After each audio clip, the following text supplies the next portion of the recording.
Welcome to the Norm Hyperbolic Podcast. We're here to talk anime, video games, and movies. I am your host, X, also known as Young Morgan Freeman. And with me, as always, is my co-host, Kid Lewis. What's up? It's your boy, Kid Lewis. Welcome back to the podcast. How you guys doing today, man?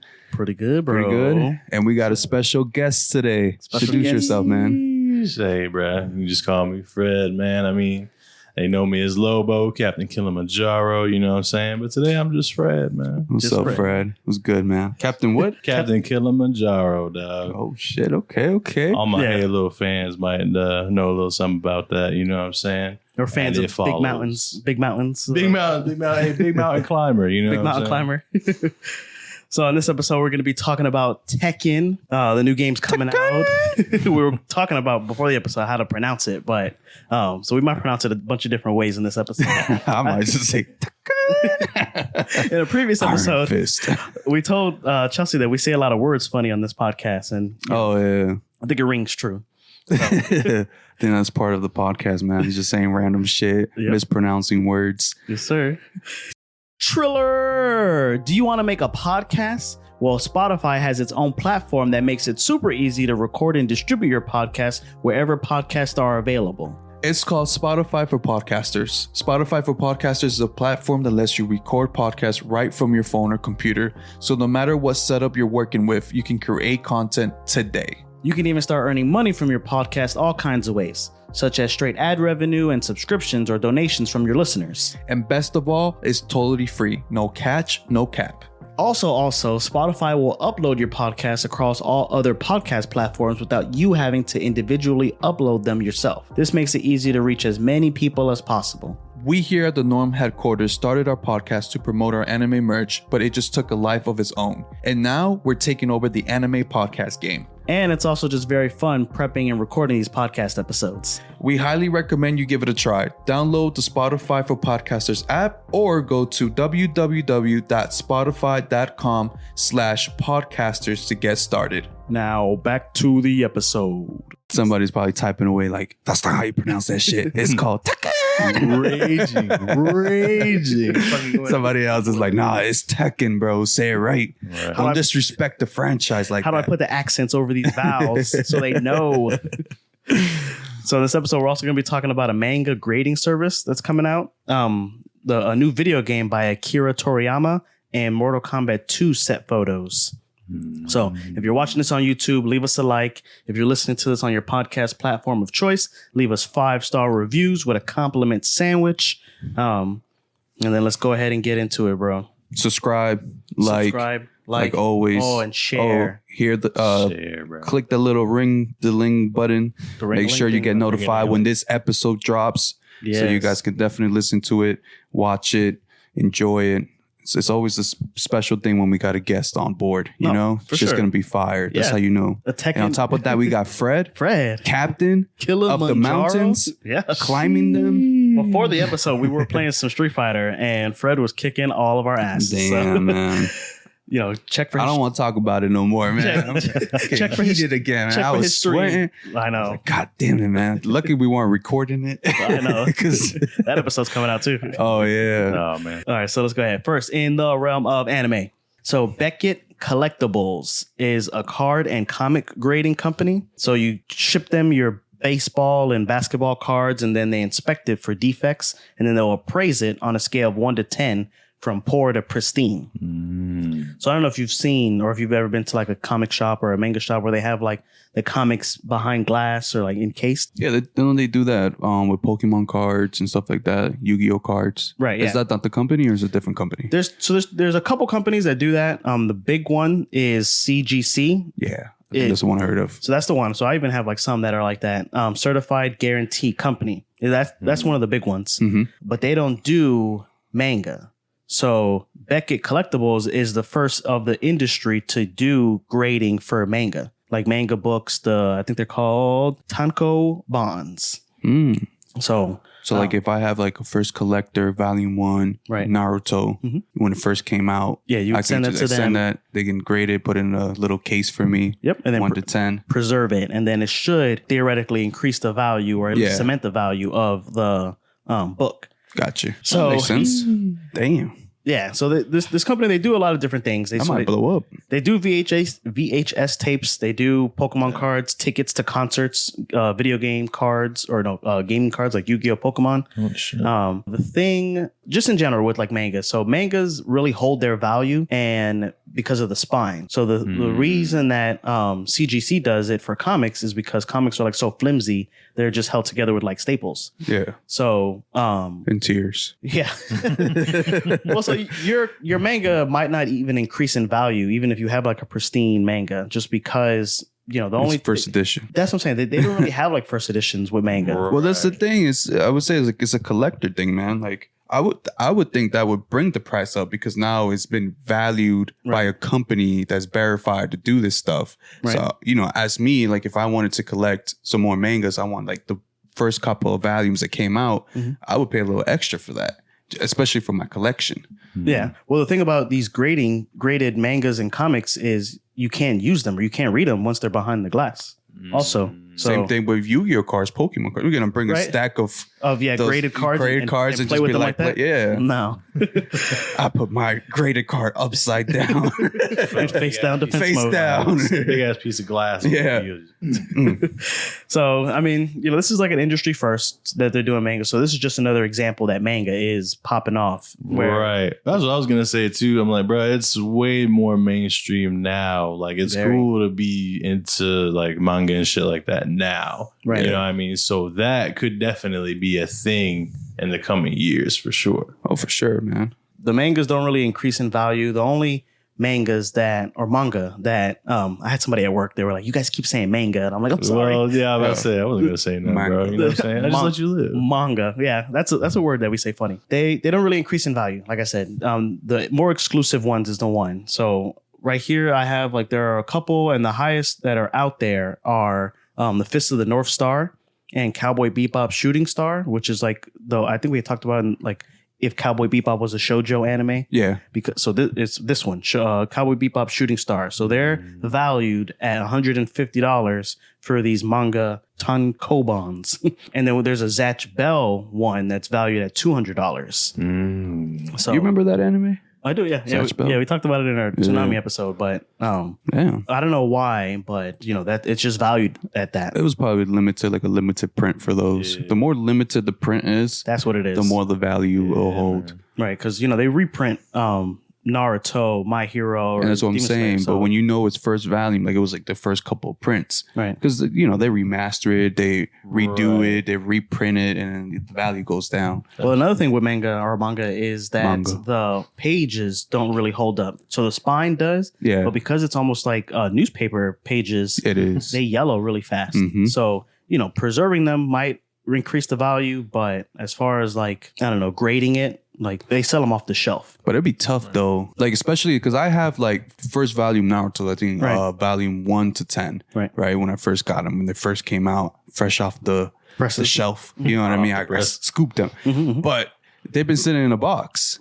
You know what I mean? So it's not like I preserved them myself. Right. You know what I'm saying? Yeah, but if you keep it in a box, that's what I'm saying. The spine will do most of the job. But if I send it to get graded, I don't think it's going to get that prestige. That's another thing. So sometimes because it's just like you said, it's hard to maintain them yourself. If you grade a comic, sometimes the value, like it looks like a 9 or an 8, but then you send it over and then they come back and they say it's a 6. Yeah, so, it fucks you up. We're like, damn, bro, I thought I had something. Right. Existential crisis activated. Right.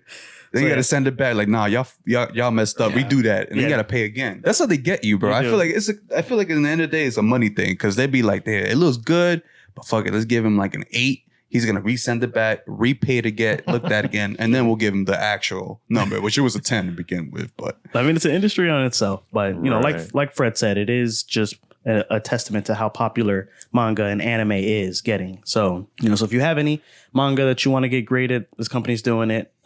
CGC does do gradings of some manga, but only if it's a comic book. So like on Free Comic Book Day, or if they have like some that are just held together with staples, basically. If it has a spine, they don't do it. So there's that. And then next, in the realm of video games. So do you know who Akira Toriyama is? The creator of Dragon Ball. So he also created some mangas, Dr. Slump. So he has a manga, Sandland, that's getting a role-playing game.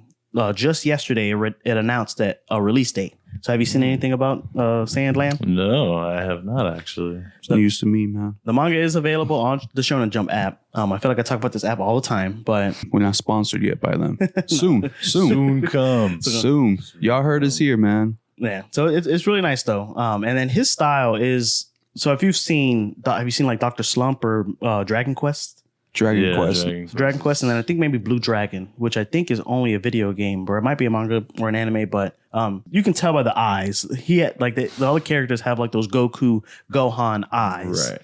So the aesthetic is big Dragon Ball. In this Sandland, the machines look like they're out of the Red Ribbon Army. Mm-hmm. And then I know in early Dragon Ball, they had dinosaurs. So there's a lot of dinosaurs in this story as well. The main guy is this purple-haired, purple, tiny devil Super Saiyan looking guy with yellow Piccolo boots and a purple cape. So he looks, the manga itself, it only has, I think, 12 issues. So I've started reading it as well, but I haven't got further than the first issue. So I don't know if you ever played Dragon Quest and Blue Dragon, but those games share a similar like play style, and it's going to be produced by Bandai Namco Entertainment, so they do all of the anime video games. Right, Monopoly on that shit, low key. Right, there's them and another one, Aniplex. They're the ones who did Aniplex. They did Full Metal. Yeah, they did Full Metal. And that's how I remember Full Metal, just from like the opening. Aniplex. Yeah. They also did the Demon Slayer game. Really? I forget what Hinokami Chronicles. Right. So we get it in that game too. Yeah, so man. I'm excited, bro. I'm low key excited for all the fighting games that we're about to play. Bro, let me tell you, this year for fighting games, well, between the last like 6 months to the next few 6 months is going to be crazy for fighting games. Yeah. No, it's good. It looks like there's a lot of crossovers too. So I know we have like the first wave of DLC characters for Mortal Kombat, but we were even just talking about, because I have another bit of news, but by the time the episode comes out, it's going to be almost out of January. So Spy Spy X Family movie Code White teamed up with Capcom Street Fighter 6 to collaborate on some avatars, photo frames, stamps, and titles for your online profile. So the collab is going to go off all month. So we might post it to the Instagram, or we should. And then the only reason I bring that up, or the big reason, is because the movie is coming out. It came out last month in December 22nd in Japan. Mm-hmm. So they didn't tell me that it was coming out in Japan. They just kept saying that it was coming out. So I'm like looking for it. And the day comes and I'm like, damn, it's only out in Japan. So these movies usually take like 3 to 6 months to get over here. Right. But right now, as of time of recording, there's no announcement of when we'll get it. By any chance, you know how it did in Japan? It did pretty good. Yeah. Yeah. Like critically, like box office, it didn't reach up to Demon Slayer or even the Godzilla movie. I was about to say, it ain't Godzilla. It's not Godzilla. It's not Godzilla big, but it did pretty good. And, the people who watch Spy Family pretty much consensus is it's a good anime. I have seen it. I haven't seen it all the way through. Yeah, I haven't. I got to pick up. That's just one of the things. I'm trying to get my girl into watching anime. And so Eli's suggestion is to get her into Spy Family. I just picked up season 2, like 3 episodes in. Spy Family? Yeah. It's kind of like, tell me, you didn't. I don't think you'd like the first one. Is it as good as the first? Because I feel like the first one is like it's straight. It's straight, man. It's like a little niche if you like it. If you like the whole family kind of like Epsper and like spy thing, and it's kind of gimmicky, kind of funny sometimes. Some episodes, it's okay, man. It's not Dragon Ball. It's not One Piece. It's not like it's not crazy like Yu that. Yu Hakusho. Yeah, we put this on our TikTok, and a lot of people said you can't keep comparing all anime to these big dogs, bro. I know, but like you gotta take it for what it is. I take it for what it is. Like I'm not expecting too much of it. It does have some action scenes in there every once in a while, but it's like a little bit of humor mixed in there too. Yes, that's the part that I like about it. The humor? The humor, yeah. The interactions between the family reminds me of like, not Bob's Burger. Exactly. No, it's not. No, it's no Bob's Burger. It's not Bob's Burger, right? We talked about this. Bob's Burger is different, man. That's a different vibe. No, man, Spy Family's good, bro. It's good, but I'm just saying, like, I don't think it's for everybody. So I was just surprised they dropped the movie. I mean, I'm willing to go watch it for the review. Right. We just to see what's up. But we were watching this movie for the review, bro. Man, we haven't. We say you that. Have to enjoy it, bro. I know. You're gonna enjoy it. You don't have to enjoy it. You just have to watch it. You gotta watch it, man. Get on this podcast and talk about it with me. I'm gonna walk in there with tape, just tape my shit up, like watching the shit. All right. Yes. Tom and Jerry. Yes. So the last thing about that is, so the tagline they have is "Survive Family Vacation, Save the World." So Spy X Family Code White should be coming in like 2 to 6 months from now. And then last, in the realm of movies, So one of the producers of the new Mortal Kombat 2 movie, Todd Gardner, he posts a lot of photos from the set of the movie on his Twitter. Most of it is just like chairs with people's names on it and the whole cast like eating at lunch and things like that. Mm-hmm. But most recently, he posted 2 prop photos of one of Katana's fan blade and one of Shao Kahn's hammer. Mm-hmm. So did you guys see this on Twitter at all? Or so X, bro? On X, whatever. We talked about that too, yeah. You be on Twitter? I don't be on Twitter, but I would say, post stuff. It bleeds into other stuff. I see it because we were talking to Chelsea about it. Like everything happens on Twitter, bro. And then they post about it on like Instagram or another, social media. He was posting it, and it does look pretty cool. He was just bigging up hype about it. There's no set release date on Mortal Kombat 2, but ever since like the pandemic ended, they're going back to filming. So they're filming it like right now as we speak. Ooh. And then just a little bit of stuff that I have about it is it's supposed to be a trilogy, but obviously if it makes money, they're going to make more. But they have at least 3 movies in mind. Mm-hmm. A lot of people were upset that. Have you seen Mortal Kombat? The movie? The movie. Yeah. So a lot of people were upset. There's a bunch of them. No, the newest one. The newest one? On HBO. No, I haven't seen that one on HBO. Okay, it's good. It's good. And I won't spoil it, even though I know Lewis loves spoilers. Spoil it, bro. So a lot of people were upset that they don't actually even do a Mortal Kombat in the Mortal Kombat 1. Right. That was a big thing. So there's a lot of fights or whatever, but, an actual Mortal Kombat, they didn't do one. So what the idea is, they were going to do 1, which is pre-Mortal Kombat, which is the one that we saw. Mm-hmm. Then number 2 is where they actually do a Mortal Kombat. And then number 3 is going to be the aftermath of this Mortal Kombat. Okay. I feel like that makes sense. Because, especially like if you look at, Mortal Kombat 1, like the game. Right. It's very like, there's a lot of no Mortal Kombat. Yeah, they're not allowed to do Mortal Kombat for like a while. You know what I mean? So, but even the early games, they used to they would do the Mortal Kombat like once a century. But Shao Kahn and Shang Tsung got in trouble for fucking trying to do a Mortal Kombat out of season. Right? So, I don't know. I didn't have that complaint because it's not like they're not fighting. They just don't declare it as a Mortal Kombat. But they were also pissed that Johnny Cage wasn't in the movie. Well, yeah, so he's a fan favorite, setup, bro. Yeah, you know what I mean. So they cast Carl Urban to play Johnny Cage in the second one. Really? Yes. So he plays Judge Dredd in Dredd, and he's Butcher from The Boys. Right. Yeah. He's going to be Johnny Cage, strangely enough. So, interesting. I think that'll be like funny to see. A British accent? Funny to see for sure. He is. I think he's a British actor. Yeah, he's an actor, Yeah, so. let's change up the voice. Yeah. Johnny Cage, mad American, man. Yeah. That's what I'm saying. It's just like, yeah, I don't know. It's definitely going to be interesting. For sure. I trust him. So I think, exactly. That's what I'm looking forward to be honest. Yeah, I hope he does a good job. So yeah, just that. So they are gonna have Katana. They are gonna have Shao Kahn. They teased at the end of the Mortal Kombat 1 that they were gonna have Johnny Cage, and they also teased that they're gonna do another rematch with Sub-Zero and Scorpion. Well, yeah. As it should. You know what I mean? That's They'll like probably fight everyone. Yeah. Right. But yeah, so just that. And that's another movie that we're going to be on top of and doing what we do with that. So that's it. Ready for the meat and potatoes?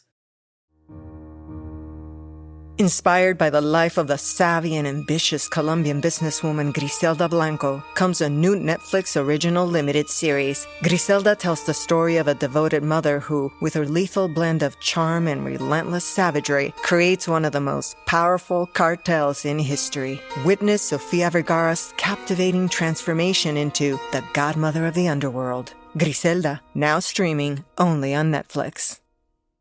Damn, we're jumping in already? Jumping in, bro. Jumping in. Yeah, man. Let's go for it, man. We're all hungry. We got to eat sometimes. Hungry, got to eat. All right. So the King of Iron Fist Tournament, better known as Tekken. Tekken. Iron Fist. Yes. So it's a video game series published by Bandai Namco Entertainment back when it was just Namco, when they did like... Right. That's a damn throwback. You remember that? Y'all probably don't even know about that. They might know. Back in September of 1994. Mm-hmm. So the main story follows the conflict in and around the Mishima family and centers around the fighting tournament called the King of Iron Fist Tournament, where contestants come around from all over the world to fight and see who's going to gain control over this company. Yeah. So playing Tekken as a kid, my first question to you guys is, how do you feel about Tekken? And what is your earliest Tekken memory? Go ahead, Fred. Let's start with Big Fred. Me, oh man, I mean, Tekken been around my whole life. I mean, you know, I'm old as shit, right? But yeah, no, you're older than Tekken. Yeah, low key, yep. It's not low key anymore. Bro. No, Everybody knows. big key. Everybody's gonna know him now. Yeah, man. I mean, I actually played the very first original Tekken like years after, because I mean, you know, I was only like 1 when it came out. But yeah, exactly. Like later on, I originally started playing with Tekken 2. Okay. Tekken 2 and then Tekken 3. PlayStation 1. PlayStation. PS1. Yeah, man. Good old the original. Sony, bro. Yeah.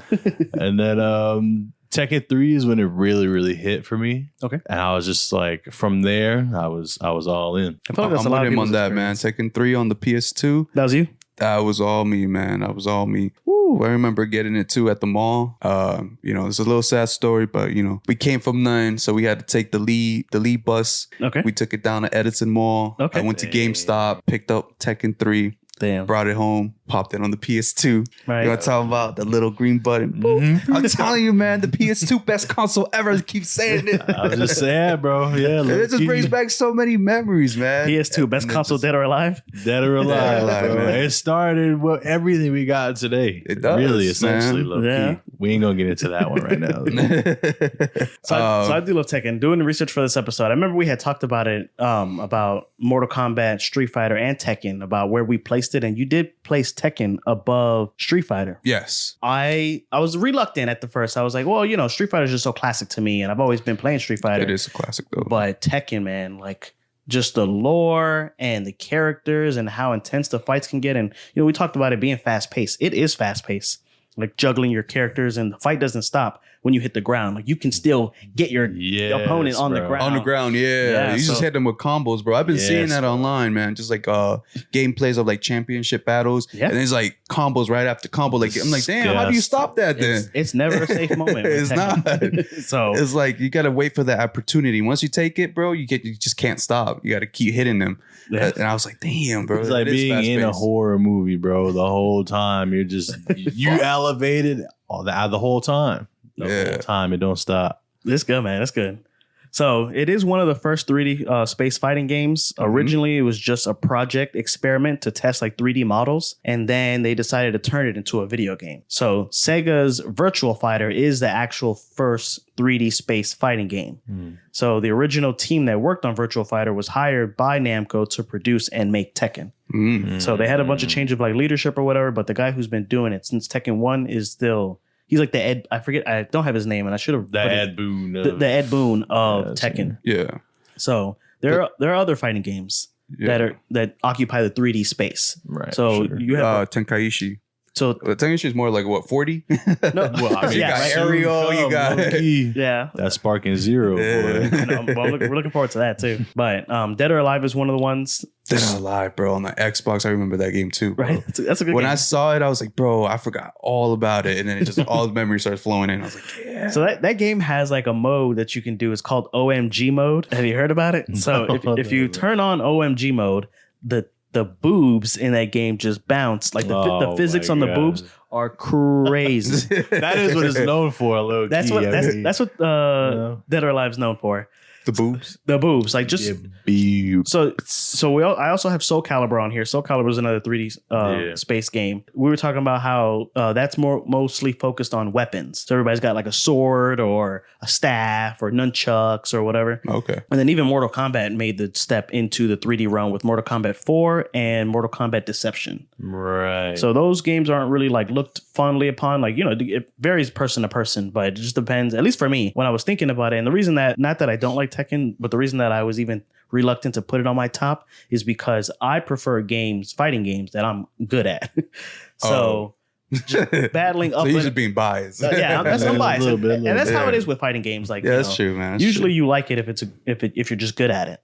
It's different from like a story mode game or even like a Call of Duty. But like once you have your favorite character, then yeah, that's your favorite game. And your favorite combo. You're locked in. You're locked in. Yeah, that's true, man. That's true. So going up against Fred all the time, he makes me earn my victories. You're right. That's what that's what it is for Dead or Alive, Soul Calibur, and I know it's not a Soul Calibur episode, but Soul Calibur also does a lot of like crossovers. So they had like Link. GameCube had Link, and then PS2 had Heihachi. Yes. Yeah. You know what I'm saying? And then, Mortal Kombat with Deception and Mortal Kombat 4, the 3D space, they just didn't do it right. Like, not nobody does it like Tekken, but sometimes those games are a little bit unbalanced and it's hard to like get the combos. So when you're just limiting it to 2D, everybody's on the same plane, like literally.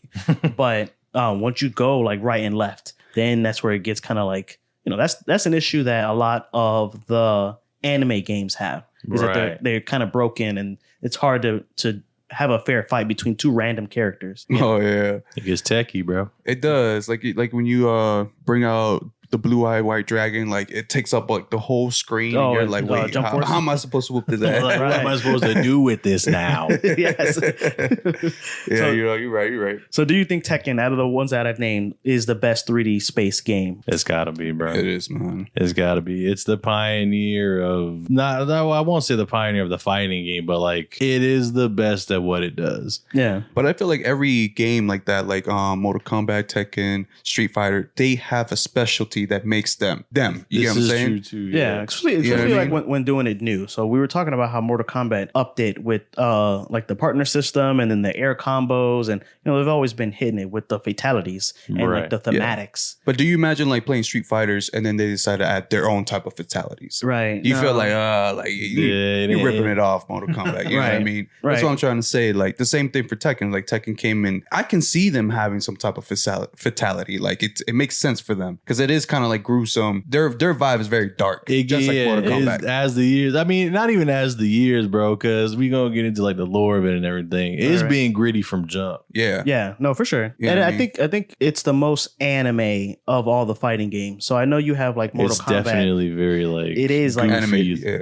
like, they got some goofy characters. Over the top. They do, bro. They do, and we'll get into that. We'll for sure get into it. So, and it was originally a PlayStation exclusive for a while, all the way up until Tekken 6. That's when they started to branch off into like different avenues of platforms. But the main reason for that was because the PlayStation, as powerful as it was similar to how games were played in the arcade. Right. It could run it. Right. So, even with like the Dreamcast and all these other systems back in the day, the PlayStation was the most powerful at the time. If they were like, okay, if we're going to do 3D polygons that are textured, we need something that'll be able to make it smooth and there's no hiccups and all that. They also say Tekken Tag Tournament is not canon. It's not part of the, I mean, it's non-canonical. That's fair. It's more of like as for it being an intermediate between the Tekkens that it came out, it's a fire game. You know what I'm saying? Yeah, no, I loved it. So I mean, just lore wise, it's non-canon, but those are good games. Like I remember Tekken Tag 2 was one of the first games that that's when we knew that like, oh, okay, I think this is it. So even though Kazuya, Heihachi, and Jin are in the forefront of the game's promotional material, the fighting game, it's a fighting game, so you can play with whoever. And then same like with Mortal Kombat, like if you do like the ladder or the story mode, the arcade, they have like different endings where your character beats the Iron Fist tournament and gets the company or whatever. So, but when they move from like Tekken's 1, 2 to 3 or whatever, you have to have in your mind that Heihachi or Jin or Kazuya is the one who won. 3 main characters. Yeah, those are the 3 main characters. And there's another one, but what is it? Jinpachi? There's a few, bro. There's so much. There's a few. I'm gonna give you your stuff. So, and each character has their own motivation too. So that's another thing with the game itself, is that all the characters in like a movie or whatever would be like the main character of their story. So I think they do it very well, and everybody gets their time to shine. There are winners and losers, But as far as like, imagine like you're playing a Tekken game, your favorite character is Kuma. He's the main character of when you play. Before we get into the lore, or just as we get into the lore, we'll start with Fred. Favorite characters, favorite moments, bro. Sheesh. I mean, as far as playing it goes, Kazuya is the main, bro. Right. I mean, he's such a shitty individual, bro. He's so trash, bro. But his gameplay is so nice. You know what I'm saying? And, there are obviously people who could dispute that, but he's my go-to. Kazuya? So, man, sure. I know he's got this one move that I hate where it's like the spin move because he gets you low and high. The hunting hawk, bro. Oh my God, I hate that, bro. That shit is amazing. That's one of the reasons why I play with him. You know what I'm saying? And, bro, if you could get a lightning screw uppercut off. Yeah. Come on, bro. What are we talking about here, man? That's how it ends, right? Like doof, doof, doof. Oh. No, it's like, well, yeah, because he jumps up first. He hits you at one high kick, and then he hits you with like two low kicks, and then hits you like in the middle. Okay. But with the lightning screw there's two different versions. There's a lightning uppercut and a lightning screw uppercut. So you could do it with like a quick one, and then if you hit it twice, it's like double the power. Damn. Okay. That shit sucks, bro. It's amazing, but it takes time. As far as like personal wise, like personality and all that good shit. I don't know, man. I mean, I'm probably gonna have to go. I'm probably gonna have to go with Jin. That's what I was gonna say. To be honest with you, because like I like Heihachi too. Like I mean, going after all the Mishimas is kind of bait, I guess. Yeah. But it's like no, I mean you can see their development. You know what I'm saying? And even though Heihachi's cool too, he's kind of shitty. You know what I mean? They're all shitty. Bro. They are all shitty. They're all shitty. They're all shitty, right? But Jin is like the least shitty, right? You know what I'm saying? Like at least he got good ideas. At least he got good like his end game is right. Yeah, he's got a mom. His end game is like rank them from shitty to most shitty to the most shitty. Yeah, least shitty is Jin. Least shitty is Jin. Jin, right? And then I would say maybe Heihachi. Yeah, Heihachi, and then it depends on if you put in Jinpachi in there. I think he's the worst. Jinpachi, you think is the worst? Isn't he like usually when you do it like that, like the great-great-grandfather is always the worst, and they get better. Nah, bro. No, I can't say. He's good? No, he's good? I think we gonna get into it with lore, but Jinpachi's not the worst. No, bro. Is he better than Jin? He's not better than Jin. He's like starting at the top of the tier. Okay. Kazuya is the shittiest. Okay. Bro. No question about that. By far. He might as well be dripping shit, essentially. You know what I mean? Okay. And then it's Jinpachi. Then it's Heihachi. Actually, Heihachi might be over Jinpachi just because of what it is. But like top of the list is definitely Kazuya. Bottom of the list is definitely Jin. Okay, and then in between they fight. Actually, technically, well, for sake of spoilers, there's another person, but we're not going to get into that right now. But that individual is at the bottom of the list. Okay. Under Jin. What about you, Lewis? Favorite character? Kuma, the bear. The bear, So man. Kuma is your favorite character. Tell me. The bear, man. Why not, bro? He's a kung fu bear with Mishima style. Exactly. What is there not to like? Right. What is there not to like, man? And he's actually the best out of the family. You know what I mean? Like he's the good one. I guess. Yeah, he's adopted, bro. He's adopted, man. He's a good one. So is Lee, isn't he? Yeah, Lee's adopted too, but he's kind of not as shitty. Yeah. Right.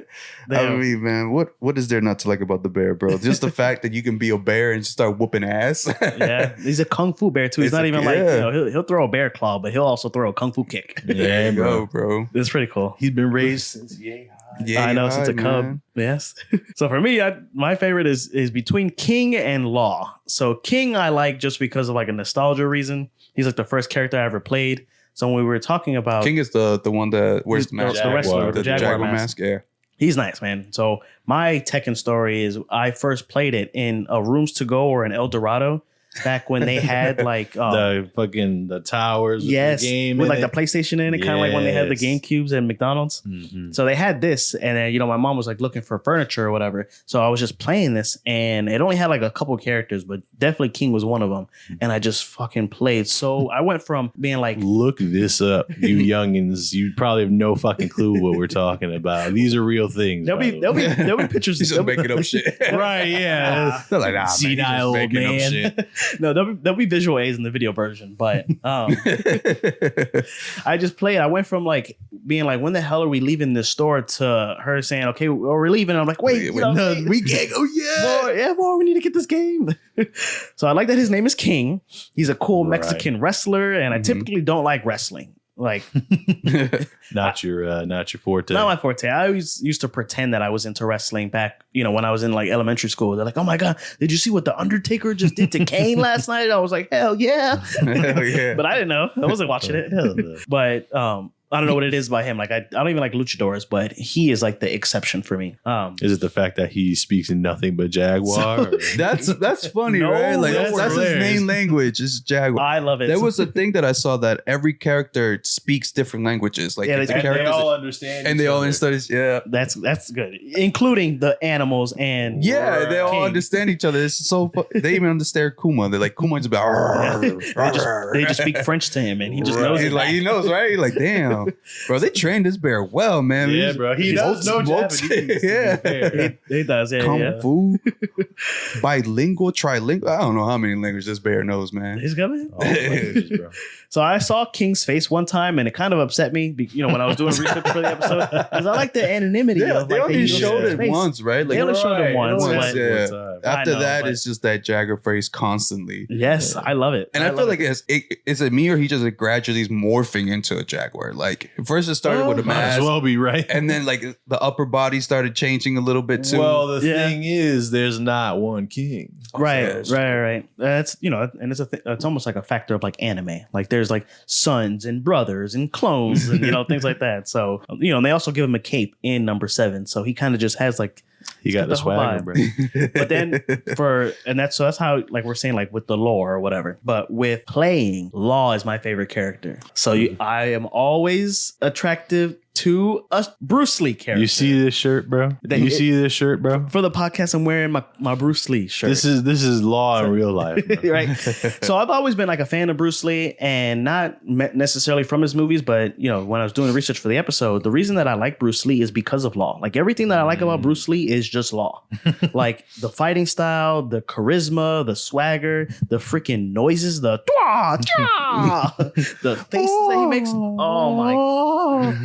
I love it. They showed when I was looking at Tekken 8, his super or whatever, how he just like steps on that guy. He's like, I freaking love it. That shit drives me crazy. Well, so growing up, not that I didn't watch Bruce Lee movies, but I was more into like Jackie Chan. So like the Drunken Master and Rumble in the Bronx and that. So I prefer personally Jackie Chan over Bruce Lee, but Bruce Lee, that man. But Bruce Lee's the original. So, Lee, that man, I have to give respect to Bruce Lee because there is no Law without Bruce Lee. But I will say Law is why I like Bruce Lee. So yeah, he's the man. And I also like Steve, but just that's because I was so trash at Tekken for a long time. And he was the only character that I could play really. Steve is the only boxer. He's the only boxer too. He's the only boxer. Well, besides like maybe Roger. Well, The kangaroo. I mean, yeah, I guess, With the right? box- with the- Technically. The kangaroo with the boxing gloves. Roger. But yeah, he's a kangaroo with boxing gloves. Yeah, right. Then there's the dinosaur one too. And a dinosaur. Alex, Roger and Alex, bro. That's So- so fucking weird, bro. That's part of why I love Tekken, They bro. have a rivalry too. They're like rivals. Yes. And like Roger, and a love triangle. Bro, and, I about to say this man Alex took Roger's whole family. I bro. know. His whole family. He got Riz, bro. yes. So you can bob and weave with Steve, It's the fucking kangaroo. which kind of It's hilarious. kind of got it for me. But so Tekken is very anime, so it's definitely more anime than Mortal Kombat and more anime than Street Fighter, even though it is like a colorful cast of characters. The soul of anime. I know when we were talking about the Food Wars, like, does it have the soul of anime? It does. It does. It does, bro. It's gritty while not taking itself too seriously, and it's a beautiful thing. Yeah. You know what I mean? That's true, man. That's true. So this They're is just having fun with it. You know what I mean? Right. no, and we're all having fun with playing the games too. So it's a good balance of good balanced video game and a fun story and all these different things. So before we get into, because this is like a video game that we're talking about, the anime and movies. Right. So before we get into that, we'll start off with you, Fred. So give us the listeners, because Tekken 8 is coming out, so you don't have to give them the whole thing. There's a lot going on, and we'll help out where we can. But Tekken, bro, the King of Iron Fist tournament. Why? The Iron Fist. Why, bruh? I mean, golly. So there is a thing, this conglomerate known as the Mishima Zaibatsu. Mm-hmm. It's been passed down. I mean, the Mishimas have been around since, like, I don't remember what the years are, but we're talking about Edo period. Mm-hmm. In Japan. We're talking samurais. Mm-hmm. And they've been building this rapport all this time to the point where they have become the Mishima Zaibatsu. Jinpachi Mishima is the head at the time. Heihachi is his son. Mm-hmm. So long story short, some shit goes down. Heihachi takes over. Mm-hmm. Heihachi takes over. It ain't as cool as it used to be. He goes from legit business to secret government contracts, paramilitary, drugs. Like this man becomes like a kingpin. Yeah. And I mean, he just starts taking over like damn near the world, low key. Well, because every time I see him, they're in like gi, like Street Fighter gi. Almost. But then they're like in like suits and ties. And I'm like, bro. Like, why? He's a businessman. Because he's a businessman, yeah. Business first, He's a businessman. Money first, bro. Gotta catch that bag first. And that's it. And then you get that ass whooping. Right. Hey, low key. Because even in like say Bloodlines, the Netflix series. Yeah. They got like there's a part where he's going to like a business meeting. Yeah. You know what I'm saying? And he's like, Jin, handle this. You know what I'm saying? You're not worth my time. My grandson's gonna whoop your ass. Yeah, I don't want to wrinkle my suit.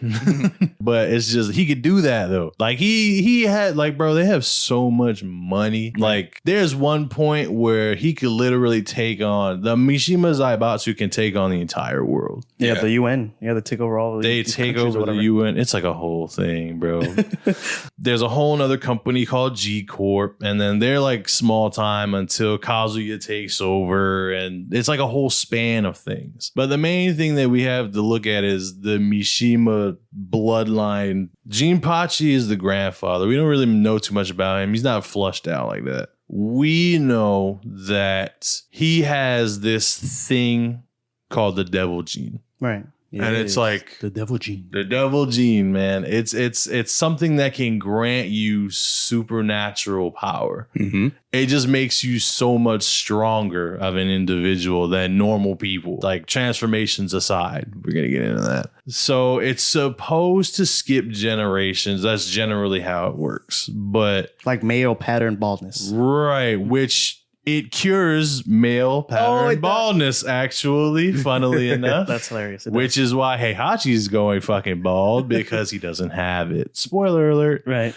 Jinpachi has it. Heihachi doesn't have it. He marries some crazy chick. Turns out that she's not only bipolar, she's like some kind of demon, right? She could, some kind of demon that doesn't even have the devil gene like that. And then they have a kid, Kazuya. Enter Kazuya. Kazuya is not only part demon, he's also got the devil gene. So it's like, maybe that's why he's so shitty. I don't know. It could be a possibility. You know what I mean? He's got 2 parts demon in him. Right, yeah. He got that dog. You got that dog. He got more demon than water in him. And I mean, it doesn't help that, Heihachi is shitty. Right. So, he's raising his son to run the company, strong as shit. It's kinda, but essentially what it is like he needs to see if he's gonna be like a damn demonio like his mom. You know what I'm saying? So he's like training him hard as shit, and he's like doing all these things to him to see if it'll like trigger him, and it's not working. Oh, so like tossing him off the damn. Well, then we get to that. Okay. A 5-year-old Kazuya gets thrown into a fucking chasm. And Heihachi's like, well, one of 2 things is going to happen. You going to survive or you not. Like a Spartan. Yes. Damn. I can see why he hates his father. Shit, my dad threw me. So years pass, right? all this shit is happening before Tekken like 2. So Tekken 1, you have all these fighters coming together. The King of Iron Fist tournament is a creation of Heihachi Mishima. It's like bait, though, always, almost. It starts off with him wanting to find somebody who is a worthy challenger for him. Because this nigga is strong, bro. You hear me? Especially like, he's not human. Because he don't got any like major superpowers or anything like that. He's just fucking strong ass old man. Exactly, bro. He don't got no devil gene. He don't got no kind of supernatural ability. He's just, some people have called him unkillable, which he is unkillable, bro. Essentially, but we'll get into that. The thing that I like about it is that, so that, these are guys that we're talking about. They're the main guys, but they go back and forth from who's in the right and who's in the wrong, like game to game. Part of why I fuck with it so much is because all this shit is there from the beginning. Like, for example, you don't know about Heihachi's wife until like 6 or 7. Yeah, but he has to have a wife or at least a lady to give birth to Kazuya. Her name is on the floor of the dojo in the very first game. From the beginning. Under your noses, man. Yeah. You just ain't seeing it. Well, because I know Jin doesn't show up until like Tekken 3. It's Tekken. 2 years after Tekken 2 takes place. Then the fucking story jumps like 20 some years to like, I don't know. It's supposed to be, from what I read, Jin was born in like 85 or 84 or something like that. Okay. So this is like, 60s, 70s that we're talking about, that this shit originally happens. And then, fast forward to Tekken 3 when Jin is like damn near grown already. So Heihachi announces the King of Iron Fist tournament. I think he won everything. It goes from prize money to, well, money's not enough anymore, so I'm gonna give you the whole company if you can best me. 2 years pass, and then King of Iron Fist tournament 2. Kazuya is like the main person on the poster. Everybody's around Kazuya, you know what I'm saying? They're gonna overthrow the evil Heihachi. Right, this is where Kazuya is the hero, where he needs to like defeat Heihachi. Right. He's never the hero, bro. No, I know. If you actually look at that shit, right. He's maniacal throughout the whole time. Even in the cut scene of Tekken 2, bro. Yeah. He looks crazy, bro. So first of all, he's alive. Let's start there. Oh, right? From being tossed. Yeah, exactly. He comes back. He fights his dad. He wins. Throws him off. And then throws him to a volcano. He busts a smile to the camera. Oh my God. Have you seen that smile? Creepy ass smile. Yeah. He just looks at the camera like, I did that shit. I did this.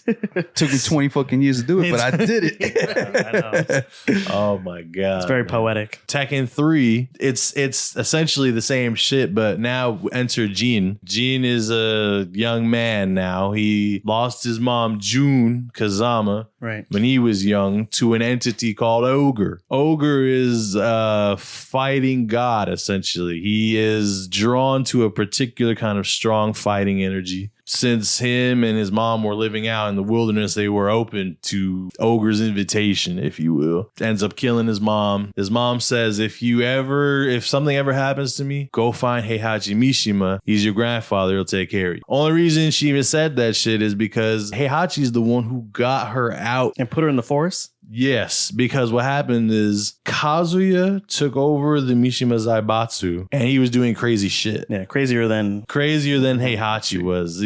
He said having an army of niggas was not enough, so he needs an army of animals as well. Oh, right. That's where Alex and enter Alex and Roger and Dr. Boskanovich. Yes. All that shit. Dr. Boskanovich is a crazy ass German scientist. Mm-hmm. He's doing a bunch of crazy shit, and he ends up making Alex and Roger. Roger is a bioengineered fighting kangaroo. He got gloves. He also makes Alex.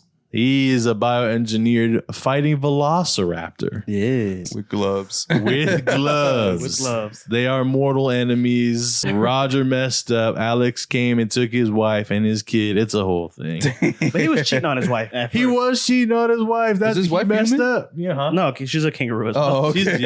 No, they have a kangaroo son together, I think. Right. Roger Jr. Roger Jr. Yes. Was he ever in the game? He's a character. He's in a pouch. Yeah. No. He's I think in one of them he was like he grows up possibly. I don't remember. Oh, right. Damn, man. But yeah, bro. This game is very anime, bro. Right. It is, bro. The whole thing. Well, so this is a good opportunity to talk about Bloodlines because that one. Have you seen it on Netflix? Yeah, I've seen that one. Yeah. So it loosely adapts Tekken 3.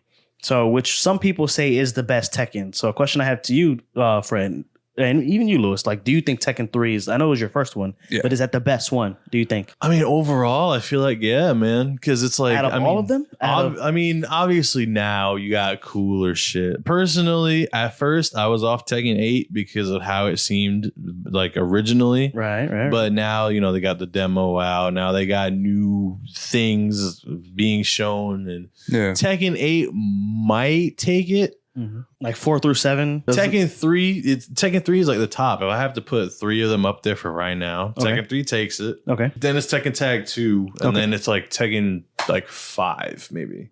Wow. I feel like Tekken 1 and 2 is like an introduction to people, like just kind of get your foot in, get you adjusted to this whole like 3-dimensional kind of fighting thing, the characters, the whole you know, the background of the who is who, what the purpose in this whole damn world of Tekken.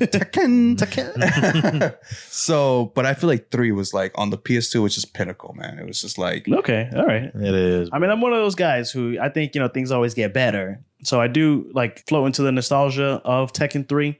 They say Tekken 4 is like one of the worst ones because it's like super unbalanced. I kind of agree with that, to be honest with you. My favorite is Tekken Tag Tournament 2 and Tekken 7. Is it because you have more like... That's just the one I played the most. Yeah, and that's the one that I'm like the best at. But it's because he's good at it. Right, that's what I was saying. It's because I'm good at that one. But but so at least story wise, also like you got Heihachi versus Kazuya and the back and forth with that Tekken 1 and 2. But then Tekken 3 is where you add the layer of Jin. He's a little bit more acceptable as like the protagonist. So he does have the devil Jin in him. And then, you know, that was my question too, because you said it skips a generation, right? It was supposed to, yeah, but I think what happened was because his mom is like, also Heihachi, so he got the full demon. You know, he got to skip generation after that. Well, so the thing about Jin is that his mom, June, she has like some sort of like spirit thing in her where she's like in touch with the animals and the earth. She was working with a unit called the WWWC. Yeah, if like PETA. He never, essentially, because they're like, yo, he's doing some wild shit. We have to go investigate that. So if he never did any of that crazy shit, they would have never met. She would have never, you know, started messing with him, and Gene would never have even been. Right. Hey, so you find love in the weird places, you know what I mean? I mean, was it love though? Because so they don't know. They don't really show it like on anything, on the video games and the cutscenes. And the thing about Tekken 2, so we're talking a lot about the lore. You find out all this stuff through cutscenes when you're playing the story mode or when you're playing different character in the arcade. Right. So exactly. This anime was like one of the first, you know, besides the movie, and we did watch the movie, and that movie was, you know, I'll save it, but that movie was not good. Can you believe there's a second one? I know, right? Y'all watch that because we might watch it on the second if we revisit Tekken again. But this Bloodlines was like a really good introduction and like a streamlined way to just tell that story, right? Because otherwise you're just hearing it from cutscenes and the title card and all that stuff that shows you what happened. It's easily digestible. It's like 20, not even 30 minutes per episode. Like, versus having to spend hours playing throughout whole arcade stories and shit. Did you like it though, the Bloodlines, or I did. It was nice. The craziest thing, so part of what makes Tekken, it has like every character is, you know, obviously special in their own way, their backstories, what have you. Right. They all have this particular, I don't really know what to call it, but it's like swag. They're like explosions, but I don't really know what I don't really know what the actual name of them is. Whenever somebody hits you with a particular character, there's a certain animation that goes with it. Okay. Like for example, if you're blocking, they have one for that too and stuff like that. In Bloodlines, they added those to the anime, and that was impeccable. I have a lot of respect for that, actually. So in Tekken, I think they have, I don't know what Tekken they started it with, but there's like an auto block. So if you leave the controller down and you just like go to fight somebody or whatever, your character automatically blocks. Right. So the only time you can actually get hit is if you're trying to hit or if you're moving. Right. So yes, in that anime they do show, or even just the lightning and all the graphics. Well, that's like a part of it. It's like a whole thing, you know. That's what we mean by Tekken as an experience. You have to play it and or watch it for yourself. Yeah, it was good. It was very faithful, and I know we've talked, and Luce has called me out like 100 times about not liking Chainsaw Man. Off the court, Fred also feels the same way. Oh, you don't like it? No, he does like it. Oh, you like it? He does like it. He gets on me for not liking it. Because of the whole 3D visual? That's why I don't like it. But, you know, he says I should give it a chance. And get over it. So this anime, Bloodlines, is all CGI. And maybe it's very similar to Chainsaw, bro. It's different, similar. But it's very similar, so bro. I don't know if it's because Tekken is that 3D space game where I'm like a little forgiving. Maybe. You know, but it does look nice. And all the characters fight like how they fight in the game. You're like, oh my God, Chainsaw. Oh my God, gross. Oh my God. Meanwhile, they're same bullshit. Same bullshit. Different taste, bro. Different taste. Yeah, I got salt, the other one don't. I don't know what it is, bro. It's still shit, but when you add a little salt, a little seasoning to it, it changes the flavor. It's good, man. It's good. It's good. But as far as like how short it was, do you think it was too short? Because it is. I liked that it was short mainly because I had to watch it for this episode. But you know, it's 6 episodes and they're 22-minute episodes. I feel like it's good. I feel like it's good for exactly what it is. It gives you what you need in a short amount of time. Yeah. Is there going to be more? They could easily make more. There might be some more on the way, but they could if they needed to. Okay. Yeah, well, because they have a bunch of other games and they're starting at 3, so they might be able to even go back, or they might do flashbacks or whatever. Right. But they have other games that they can do. Bloodlines on Netflix, highly recommend. Right. And bringing up what you had said, like every character has like their own backstory. So like you said, like every character is very unique in that way. Like you were saying with King, you know, the reason King is fighting is because he needs the money for his orphanage, which people thought it was funny because his orphanage is full of just Japanese kids and it's in Mexico. He's Mexican. Yeah, listen, man. That's like a specific niche of orphanage. Like, hey, man. Maybe he just took all the kids and moved them to Mexico. You know what I'm saying? You don't know. It could be a thing. It's a little cheaper down in Mexico. Yeah, I know. And then the other one I want to bring up too for backstory was like Anna and Nina. Oh, okay, the sisters. The Williams sisters. Yeah. So they have their own backstories and stuff like that, and how they both despise each other and the cruel shit they do to each other and stuff like that. But I was seeing that they had made a game for Nina. Oh, they did. A separate game just for her because they thought that she was like a fan favorite or something like that. I don't know why. Yeah, I mean, she's basic, bro. She was the American girl, you know what I mean? She was that girl, I guess. You know what I mean? She's basic, bro. She's just okay. I mean, everybody has their own taste. You act like people don't like basic bitches. We looking at Kim K right now. Where's she at? Huh? Huh? Is that your comparison to Nina? She's basic. Yes. People love Taylor Swift though. Okay, point exactly. I know, but you putting her in a fighting game. That game I heard was not that good. It wasn't. No. It was trash. It was trash. It was not good. I'm not playing the Taylor Swift fighting game. I'll tell you that. Hey, there you go. So. I don't know, man. I would play it if it came out. Like they had Taylor Swift in it. I would check it out. I'll check it out. As a DLC. Hell no! As a DLC, right? For Tekken, they had Taylor Swift. You were what is it? You didn't believe me when I told you that Megan Fox was going to be in Mortal Kombat. Who was it? Travis Scott. Travis Scott. Yeah, he has yet to show his face. Let's hope he does, because I wish Megan was not in that fucking game. Does she take you out of it a little bit? It sucks, bro. It sucks, bro. I'm not a pessimist, you know. I'm an optimist. Look, goddamn, does that shit suck, boy? I don't got no problem with like adding celebrities, but I just don't feel like that's the way, man. Because I don't see Megan Fox as a fighter. I don't see Travis Scott either as a fighter. I mean, I like it better when they bring like other non-fictional characters, such as like Omni-Man, Homelander. Right. Like you could do that. You could do it even like that. You could bring Claude Van Damme is a little different because he played those characters. Yeah, or even like with Ronda Rousey because she is an action lady. Right. You could bring them into there like that. But the thing about Megan that that made it suck, bro, is that it was just so dry. She has no kind of like personality, like yeah, bro, something that screams like this is Megan Fox. Like, yeah, you know what I mean? like it's just that's the only problem I have with it. Like she doesn't, and bro, she's Nitara. You know what I'm saying? She's a goddamn vampire lady. You know what I mean? Those characters are throwaway for me. Like I can't believe they made Raiko a character, like a legit character, but they won't do Shunjinko as a character. So those characters, like what is it? He already had his own game though. That's probably why. Maybe. Yeah.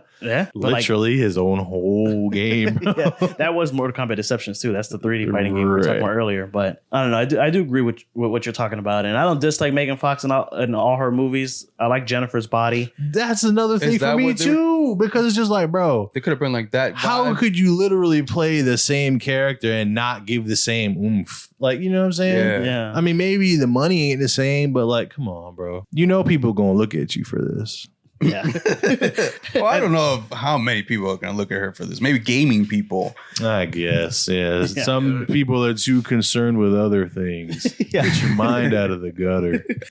Oh, shit. This is not a celebrity type of a podcast. We are not talking about celebrity deathmatch this episode. This is Tekken. What is Kim K versus Megan Fox? So they don't have any celebrities. I mean, they had Brian Cox do the not wrap up, but like what is it? Refresh of the story so far. But well, that's because he does. Isn't he the reporter? There's in like Tekken 7. Mm-hmm. He's doing all this, the reporter guy, and he's finding out like all this research, and like he's telling the story linearly.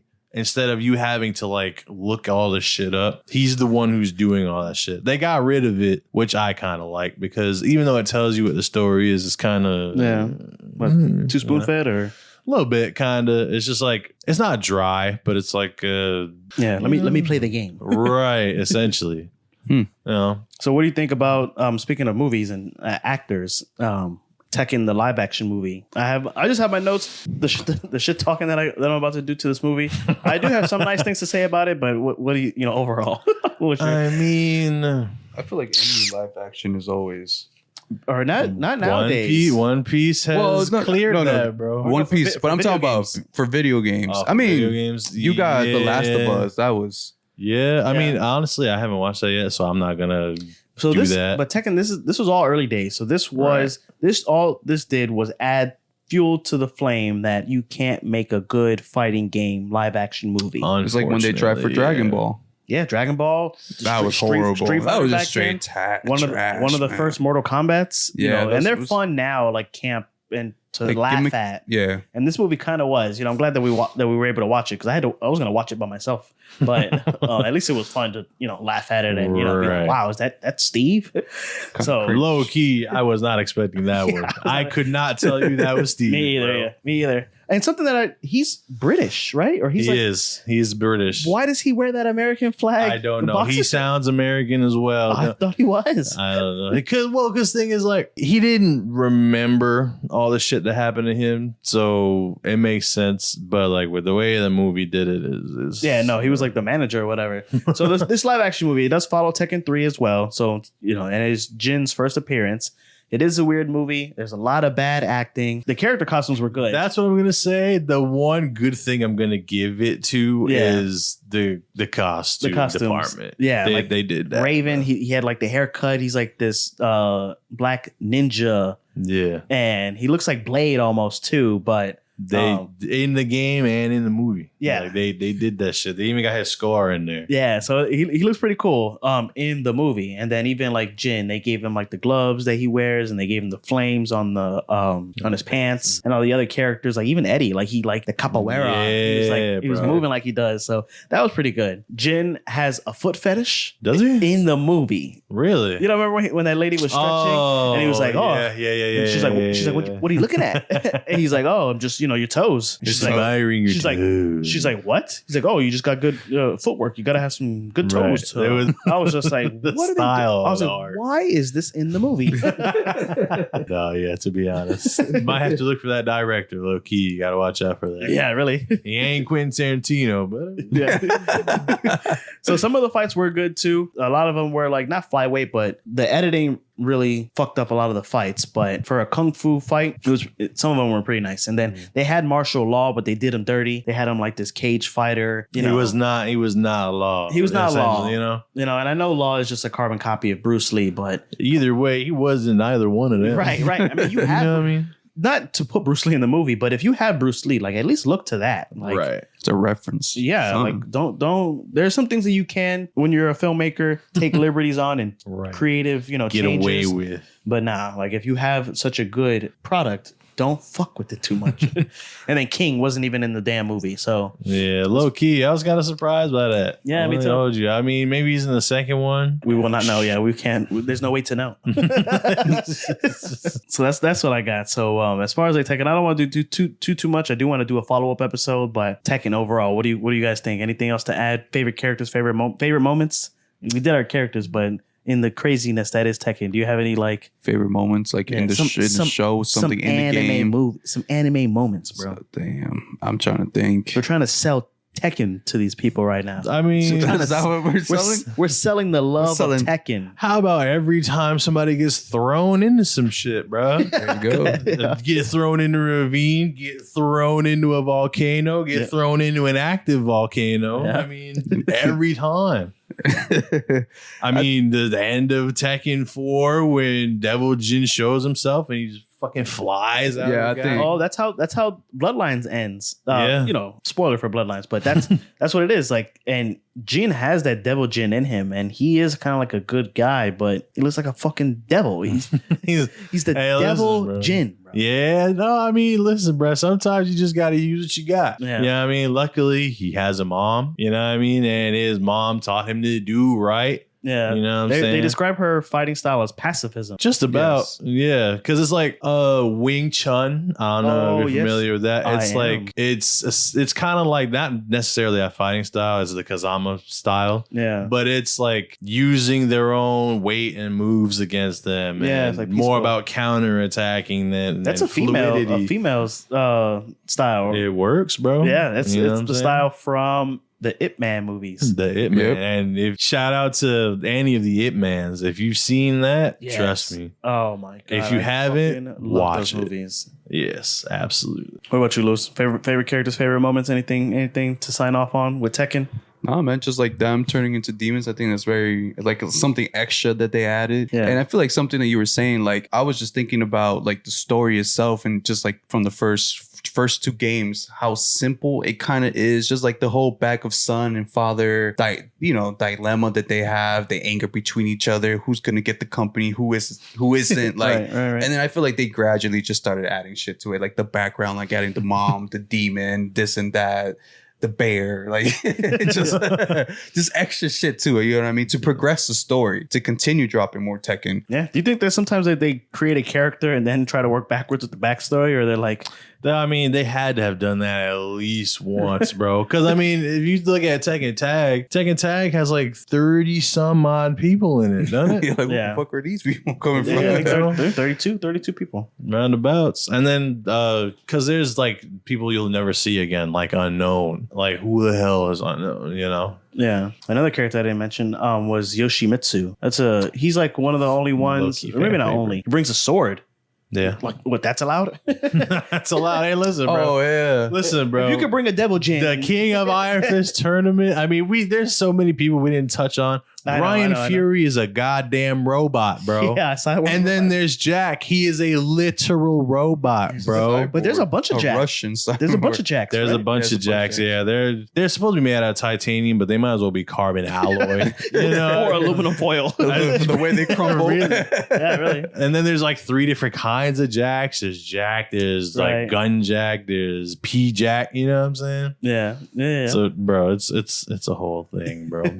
One episode just ain't enough. Really. I mean, we'll definitely talk about it as well when we're doing the stream. But as far as like personal, like that's just what I have. You know, Steve is my favorite to play with. Law is who I'm the best with. King has that nostalgia for me. I'll always be number one in my heart. Sounds good. Hey man, to wrap it up real quick, are you guys excited for the new game? Hey, listen, man. Pre-order's already done. Already paid off. For sure. Already paid. We should put it on Layaway, man. I mean, hey, listen, bro. Shout out to GameStop. They've hurting. They've been hurting niggas over the years, God. but you know, bringing it up. Just yesterday, I went to go get a PlayStation controller, and I had what is it, 100,000 points in GameStop. And I went to go get this controller for the PlayStation 5 for my son, so we can play Mortal Kombat and everything together. And I guess my membership lapsed in October. Yeah, bro. And they said that because I didn't renew it within 2 weeks, it's gone, bro. They took away all of my points. I was so pissed. And she was like, oh, well, you can, renew right now. And I was like, why isn't it on auto renew? Why? I had so many points that it could renew itself. There's no reason it should have lapsed. And I was so pissed. And I didn't want to give her the satisfaction of like renewing me. So I was like, give me the damn controller. I'll pay the fucking price. And never coming back. Fuck you. I am going to order it as well. Try to get it from somewhere else. But it's low key. I mean, you got options these days. You know, it's been a while since I've been into GameStop though. Yeah, for me too. Lie. I didn't know that my shit was usually expired. don't. I mean, with every online shopping and all that shit these days, but I keep up with my pro shit, bro. You keep up with it. I'm just saying, I got my card in my pocket right now. They can look me with my phone number. Yeah, they could, but then what? Then they put my points on. No, hell no. They said that's your job. But I am excited. I'm excited to play the game. I'm excited to get it on the stream. I'm just like, excited about fighting games. Doing research for this episode. Every time I do a research on an episode, it gets me excited about like all the shit that we're about to talk about. So, one more thing. You guys seen the trailer, right, for the new game? Yeah. How do you think about the story? Like, where it's heading to now? Amazing. Obviously, it's all coming to a head now. Because I mean, once you hit Tekken like 5, 6, shit starts taking off. You know what I mean? Like, it doesn't take very long. Even with the vast Tekken like lore and everything, I couldn't tell you how they made it to Tekken 8. Really? I think it has like the Guinness Book of World Record for the longest ongoing fighting story. Possibly. I want them to get to Tekken 10, bro. Because, I mean, Tekken X it has to be a thing. Right? I just don't know if, like... the story can make it. They can stretch it that much. Right. Because low-key, I feel like... How much more can they do, man? Jin can have kids and, Well, I feel like that's what generation? Tekken X would be. I feel like Tekken X would be a new, like, a revamp for the story. Well, because Jin is a bad guy in one of them. Like, doesn't he take over the company and then they have to, like, take it back from him? And yeah, because he fucks up, right? He starts World War III. Yeah, he fucks up, yeah. But I mean, it's one of those things we were talking about where like that's why he's like on the bottom, of like not the bottom, but because he he learns that the world is supposed to end by like the devil gene or whatever. Mm-hmm. He knows like the apocalypse is coming or whatever, and he knows he's supposed to meet this like Tekken 7. This is where Tekken 7 comes in because Jin is doing all this shit from like Tekken 6 to Tekken 7. Tekken 7 is when he meets Azazel. Azazel is like the harbinger of the end. He's like a horseman of the apocalypse, if you will. Okay. He is the showing of the end times. In Jin's mind, he's like, well, it's going to end and I have the power to stop it. But what if I'm dead? So he starts World War III and he just starts doing all this heinous shit across the world to bring Azazel like to the forefront. Kind of like how Heihachi wanted to bring Ogre out. Yeah. Mm-hmm. It's like the same thing, but with like way better intentions. You know what I mean? Even though, yes, massacres occurred. It had happened, you know what I mean? Right? Genocide and all. all the good stuff. But yeah, man, he's like, kill 1,000 to save like 7 million or, whatever you want to call it. Some shit like that. But that was why. So he's not really the bad guy. He's Batman, he's the vigilante. He's the anti-hero. He's Venom. There you go. Yeah, I was like, I don't think he's Batman, man. He's Venom. Well, it's the classic noir. Like, there's the bad, or like Constantine. Like, but there is no bad guys. good guys there. No, not really. I mean, maybe his mom. Kinda. I mean, between his mom and Lars Alexanderson is that last guy that we were like trying to get in there that we weren't talking about. Yeah. He was the head of the Tekken Force for like ever. And you just never really knew about him. You know what I'm saying? He was kind of just there. But then he gets his face shown, and you come to find out that he is a bastard son of Heihachi. So so he's a little younger than Kazuya, you know what I mean? But that's because he was on one of Heihachi's fun times away, you know. Sometimes. he's a traveler, so he'd be doing that, right? Right, yeah. But yeah, he's at the bottom of the shit tier for sure. Even though he is the head of Tekken, and you know he's had to launch a bunch of military operations, but he's not about all that shit that the other Mishimas are about. You know, he's just trying to do right. Hence why he tried to help Elisa, which is, you know, Boskanovich's like dead daughter, which is a robot now. That's a whole thing too. It's always something, bro. Mad side stories. Yeah, a bunch. That's why I love it, man. No, Tekken is a good game in general. Are you excited or? No, I'm excited, man. I'm excited to get it so we can stream it. For sure, man. For sure. You know who you're gonna play with, or you're just gonna like play with them all? I gotta play them with them all, see which one I like, fill them out.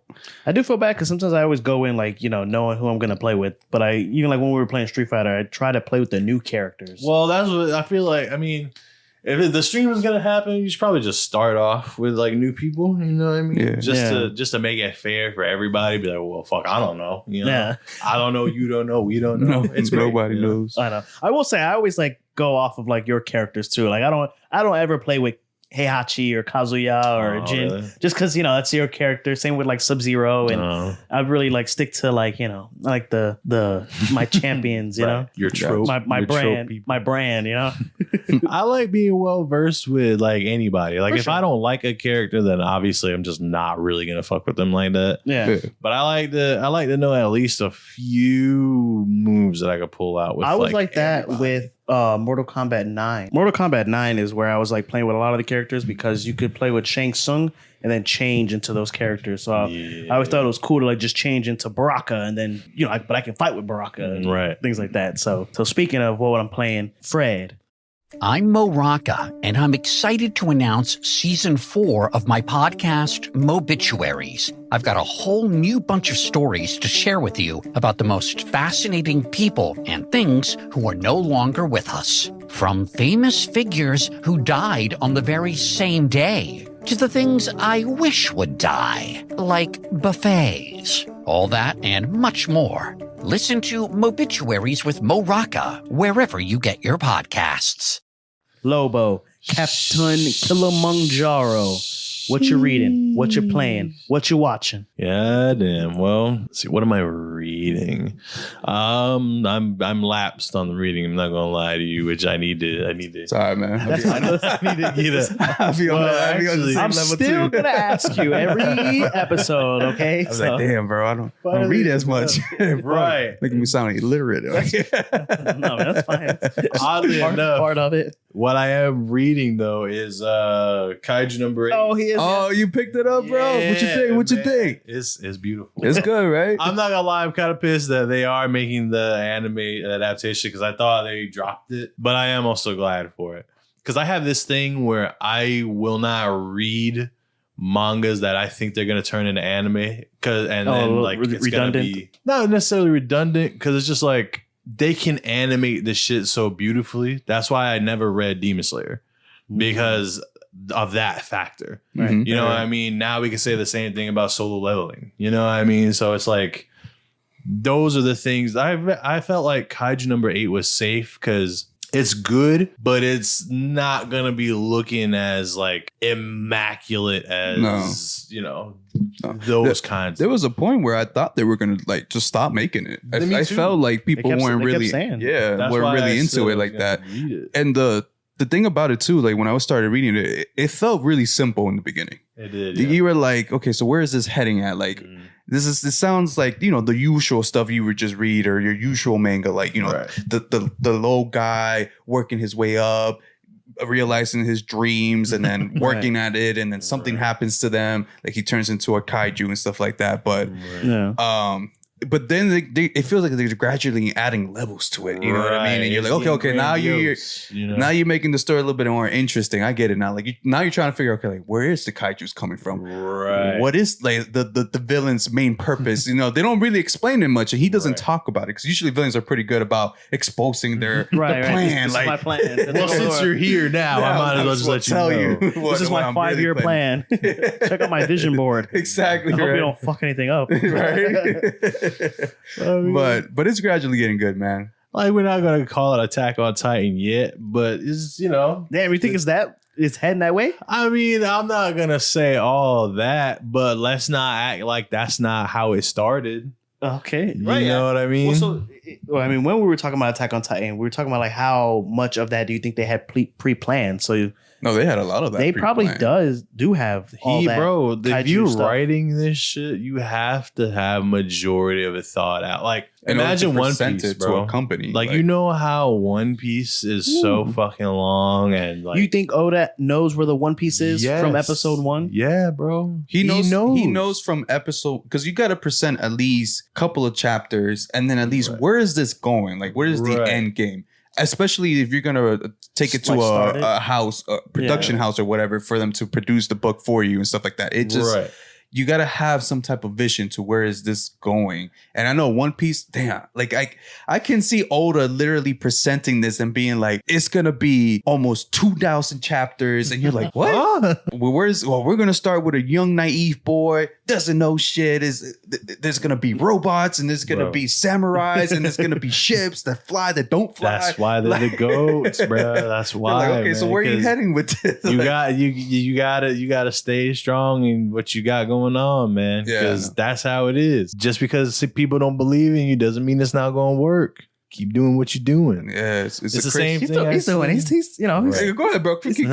Motivate people, man. Right, well, that's what I'm saying. We're talking about Oda. Talking about everybody. You know what I'm saying? Okay. But that's like in Tekken. Like when I was saying about how like nobody pays attention to the small shit, but like, you know, like nobody knows anything about Heihachi's wife, but his wife's name is in the fucking dojo. You know what I'm saying? The things are there. You just don't realize Eren was in every one of those scenes, bro. Yeah, and you didn't know he was there. He was in your face. He was in your nostril. You just literally was looking at the camera like, nigga. Essentially, like, who is that? Just with the back of his head, you know. But you ain't know he was there. So like later on, right? So that's to show you that he already knew what the whole thing was going to. So you're saying Kaiju from might episode 1. Kaiju might get there where it's Kaiju. Like, wow. I think Kaiju's gonna be there, and I'm not saying it's gonna be grandiose because it could be. It could be. It could be. But, you know, who's to say it won't be? No, for sure. I'm for that. I am very optimistic with writers and putting their stories out. So, you know, we do talk about it all the time, but we have a lot of respect for these artists and writers. So just creativity, man. I'm glad that, you know, that it is taking off, because you were telling me that they were thinking about canceling it before it even had an anime. So I'm glad they're giving him a chance to fucking tell his story. And this is like one of his first books. Right. Really? Yeah. Oh, very nice. Beautiful. Man. And then watching, man. Watching him playing. Oh, yeah. Damn, my bad. Sorry. I'm new to this, by the way. What I'm watching. What am I watching right now? That's kind of on hiatus, too. I actually am going to start watching things now. The thing is, I got so many damn games to play that I'm not watching as much. The last thing I watched was Jujutsu Kaisen. Season 2. We finally, I mean, we no spoilers, you bro. need to hop on. No spoilers. You've been lacking. This is an anime channel. We've been talking about, I mean, especially with me, like on off time with this motherfucker right here. Like, we're not even gonna get into that. I know. We're not even. I'm not even gonna do that. But you know, Shibuya incident arc is coming down, and they already announced the culling game. Yes, sir. Man, let me tell you. I'm excited, man. Do you think they'll do another movie, or they already have another movie on the way? I think they already. It's gonna be, what is it gonna be? Chainsaw's coming out with another movie. Yeah, doing a movie. Chainsaw, but, which I'm excited for, man. They're finally giving Chainsaw a little respect, man. Giving it time that it needed. It deserved it, man. Bro. It deserves it. Yeah, and I hope with this movie it like sparks. I think so, because right after that they're gonna have the new season coming out. Right? They should. Yep, bro. They haven't even started. Like, bro, Spoilers. Spoiler alert. Spoiler alert. We did a Chainsaw episode, so we can go to the last episode of the I'm last about to say this man ain't even the gun devil shit ain't even happened yet. Nothing. I didn't know what that. I'm saying. It was just talks. So when we did the episode, I thought they had did all that. So I hope I didn't spoil it for anybody. I dead ass. Believe me in my heart that I did not try to spoil it. But the movie is going to be about the gun devil. Is it? Right. Yeah. I want to. the bomb devil. I'm sorry. The bomb devil. Rainy, yeah. Yes. There's so many stuff that is Bro. And then the season crazy 1 didn't shit. even cover shit, bro. I know, Right. bro. It was just crazy the shit entry don't level, even and then they happen stopped. after. Yeah, Right. and the katana guy. That was the last thing. Yeah. So Okay. much. Well, so what are you playing then? Since you say you're playing a lot. I actually played this one game. It was weird. Like, I don't know how to describe it. It's called Eternite. Okay. I don't know if you've ever heard about it. It's like so the tagline for it is like, save your date, save the world. Oh, very nice. It's some kind of weird shit. Don't but mind if I do. you play as this kid, and his homeboy is like trying to get him to like talk to girls or whatever. Mhm. And he has this dating app. It's like a new app that just launched or whatever. And he's like, yo, I'm going to make your profile, blah, blah, blah. And it just, while that's happening, there's some other shit like going on. And there's like this makeup shit called Eternite. Okay. And it's like not makeup at all.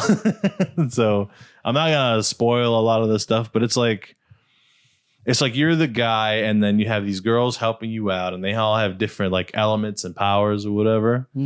And it's like, yeah, you got to save the world, bro.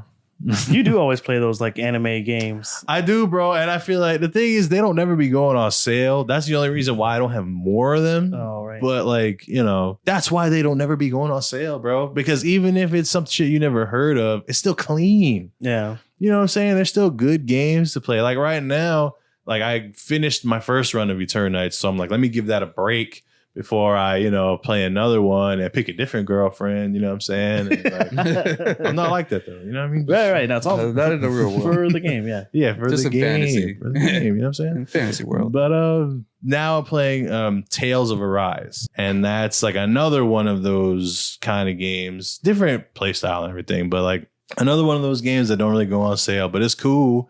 You're like this Iron Mask guy, you know what I mean? And come to find out, he just lost his memory, but he's like this not necessarily like a bigwig, but he's like a part of a resistance, and you know he's got like crazy powers. He can't feel anything, but like he's strong as shit, and like he's it's like a whole thing, you know.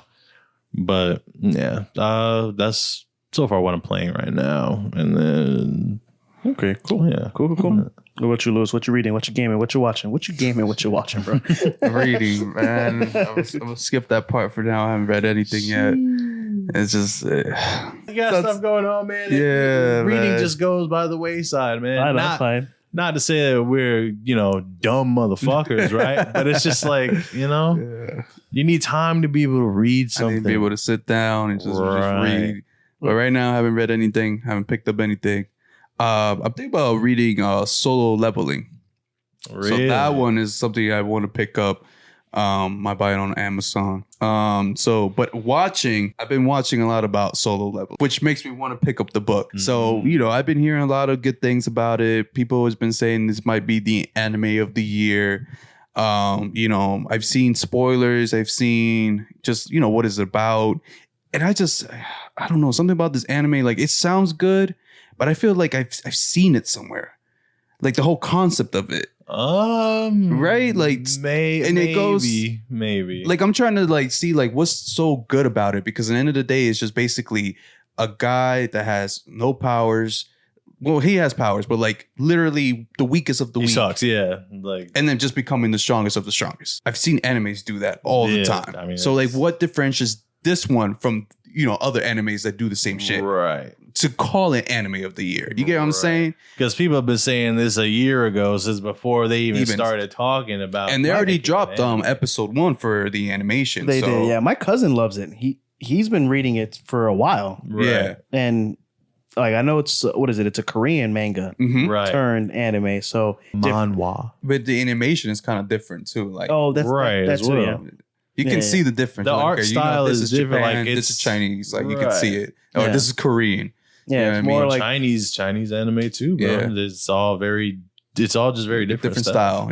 Yeah. So maybe that's why, because it's so different. Because we're so used to Japan, but it being the same. Yeah, that's so like that when you watch Korean anime, you're like, ooh, this looks a little different, right? Versus Chinese anime, you're like, okay. You hated Chainsaw.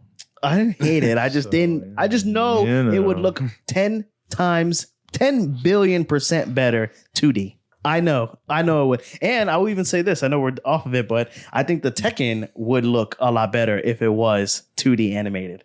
I forgave it, and it did do a good job, and because it was such like the video game, but come on. Anime. I'm gonna let all of you attack him. Yeah, let me know. I do this day to day, so I'm just gonna let y'all go at him. That's what all the smoke. I'm Thanos in here, you know. He wants all the smoke. I'm scared to Xavier, taking it on. Some of y'all might agree. Some of y'all be like, "What is this man talking about?"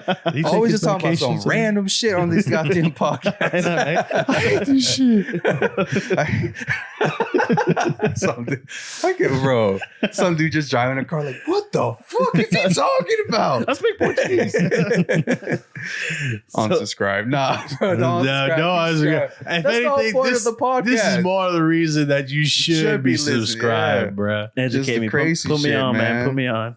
So what you watching, bro? Man, y'all should be tired. I would be tired if I was listening to a podcast and they're just constantly just dropping facts and just saying shit properly. And you're like, right. Man, you are not getting through Monday with that, bro. Come on, man. You're not doing it. You know what I'm saying? That nigga said it wrong. Then you start talking like, is it manga or is it manga? Like, fuck, I've been saying it wrong too. I hate when this nigga says manga. Right? Like, I've been trying to say it. Get angry, bro. Get your day started, bro. Right. Go to work and be like, man, fuck, it's manga. It's not manga. It's all that. Like, just you done took care of 4 other people's jobs. You know what I'm saying? Congratulations. I've had that. They came up to me and they were like, you keep saying manga. It's manga. But there you go. But you spark the conversation. There you go. Okay. I do. Next time when you listen to the podcast, I might correct myself, but you got to listen. Right. And subscribe and follow and all that other good stuff. Y'all know controversy speaks. It ain't, you know what I'm saying? It ain't bad. It ain't bad publicity. Publicity nonetheless. You know, we ain't cloud chasers though. Right. We're real out here. We're real out here. And that's important. Yeah, man. God damn it. Anyways, but Solo Leveling is an anime I'm definitely gonna read. You know, I just been watching what people's been saying, their thought process on it and shit like that. But their opinion, but definitely gonna read it just so I can put my own opinion on it. If it's really the anime of the year, like everybody's fucking talking about. Yeah, well, we could do an episode on it too as well. And watching. Just right now, it's tough too. It's tough, man. No, you know, other than Jujutsu Kaisen, like now that it's done, you know what I mean?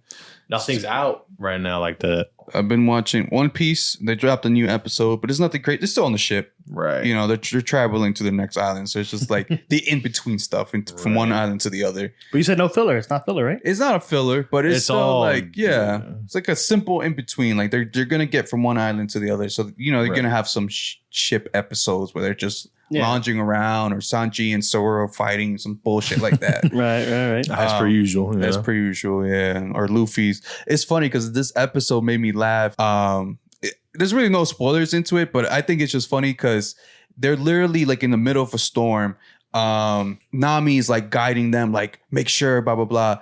I forgot the fish man, his name. Oh, the samurai? No, the fish. Jinbei. Jinbei's like, Jinbei. He's like basically like navigating the ship. Nami's doing her thing. The winds are rising. So he's like, they're like, Zoro, Sanji, like pull up the ship. I don't know all the references for the ship stuff. They like can't even do this, do that, or whatever. And then there is Luffy, like literally sitting at like the head of the ship, just looking. Not doing shit, bro. I'm like, damn, everybody's doing their work.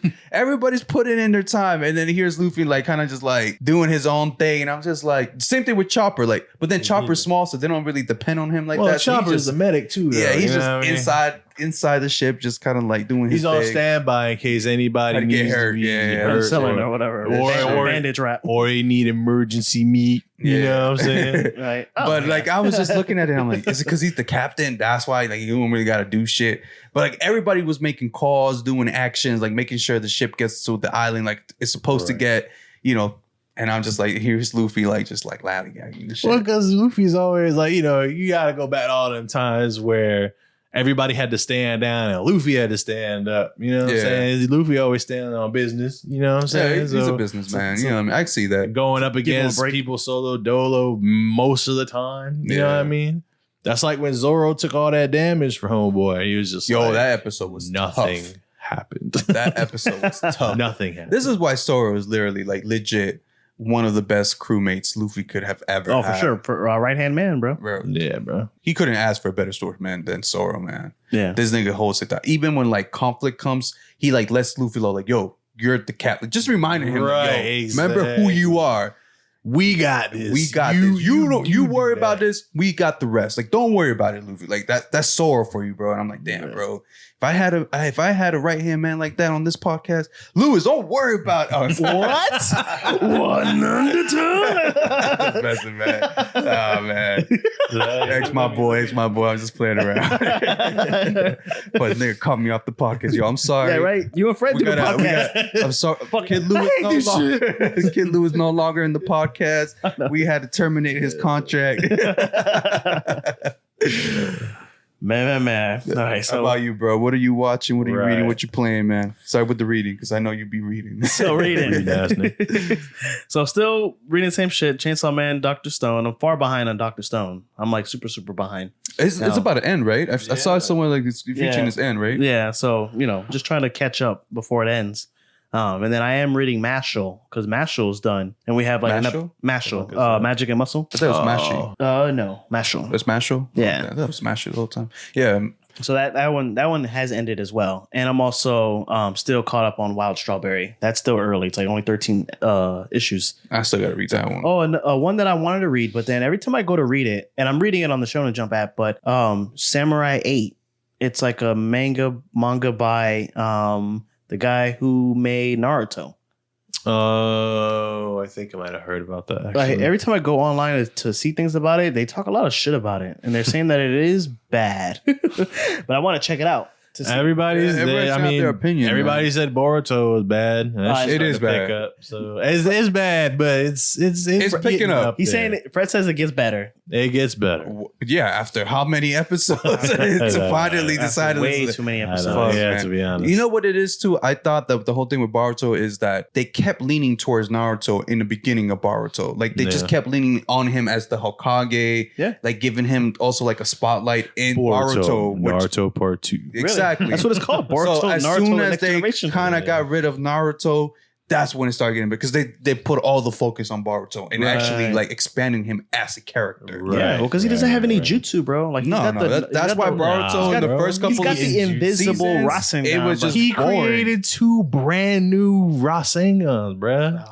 How many did Naruto create? A bunch. That nigga was creating left to right. I know. Big, small rocks, lightning, wind, whatever. This nigga shuriken. So I do want to check it out, Samurai 8. So this way I can give it my own opinion. Naruto created. I'm still thinking about the fucking shuriken, man. They created like 40 different types. Yeah. And this man saying he created 2 more. You gotta think about it. He used other people's shot, bro. You know what I'm saying? He did other things, but Boruto. He's a Hyuga kind of. So where's But that's what I'm saying. He's a genius in his own right. They're just not showing it, unfortunately. You know what I'm saying? But it's getting there. You know for sure. And then once it is there, God, get there. Okay, we're waiting. Once it gets there, I will jump on because I did put a lot of episodes in with Boruto, which is why I was so frustrated. Right.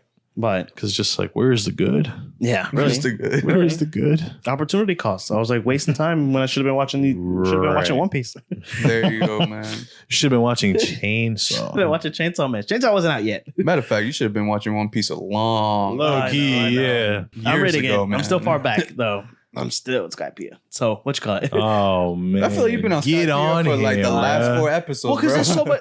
When I read One Piece, everybody's talking and there's so much going on, and like I'm having fun with it though. So like, how you saying the camaraderie of all the like a ship episode? Like I would love that. So and then we are playing Mortal Kombat. I'm playing the story mode. I love it, man. The story mode for Mortal Kombat 1. It's so good. That's just good. It's so good. I kind of didn't like Mortal Kombat 11 too much. But and I had issue with like them overpowering Liu Kang. But then when I look at him, just like maybe at the same vein as like how I used to look at Raiden, I'm okay with it now. Well, that's what I'm saying, because he's essentially what Raiden used to be. And this is what I was talking about like back before when I was touching base on like revamping the story of some shit that's been out for so long. Yeah. Mortal Kombat 1 was necessary. Yeah, I think so. You know what I'm saying? It's and good. They're redoing things, but then some things are like reoccurring and like, damn. And like, you know, the way they set up Liu Kang to do that kind of shit is great. Yeah, it's great, man. Really. Yeah, I'm loving it. So next is Tekken 7 that I want to play, and then, you know, Tekken 8. This way I'll be all caught up. But, you know, I might even just maybe skip on Tekken 7, but we'll see. Definitely Tekken 8 because it's coming out like end of the month. Yeah. And then as far as watching, I'm watching this show called I Am a Virgo. It's on Amazon Prime. It's good. It's good. It's good and funny. What's it about? It's about, without spoiling it, it's about this guy who is like, he's in the hood, but he's like a giant. Yeah. He's a giant, bro. So, but it's like real ground level. That's like the, you know, it in the same vein as like anime. Is it Amazon Prime? Amazon Prime. So I might watch it. It's good. And it's that's the only otherworldly element. So I'm sure maybe they talk about how this happened. Nice. But, you know, He's there's not giant in the hood. Giant in the hood. Is he black? He's black. A black giant. A black giant in the hood. In the hood. And it is like, you know, it's true. It's not like, pandering either. Like it is like, it's like a true. sitcom. It's like a funny. It's funny, but it's like a drama. Yeah. You remember that show Black Jesus? Yes. You know, like like that. Like it's like a random thing. No, it's not like that. It's because that's very like what's the word I'm looking for? Like it's the same shit that South Park does. It's a satire. Yes, it's very satirical. Satirical, you know what I'm saying? Oh, Black Jesus, yeah. Yeah. This has like a little bit of that, but it's almost like, I don't know, it's made by the same guy who made Sorry to Bother You, or no, maybe Black Klansman, one of those guys. But it's like that. It's like, you know, topical and not satirical, but like it's its own thing. It's its own thing, and it's good. It's not a parody of other things. No, it's its own it's story. Good. And I am caught up on Invincible. So when we were talking about it in the last episode, the episode that I saw was the last one. Yeah, it was the last one because if you found out about his second son, then you definitely caught up. Yeah, so that's the mid-season. So I'm still waiting for that to come back, and then for Family Movie Night, we're doing the Godzilla movies.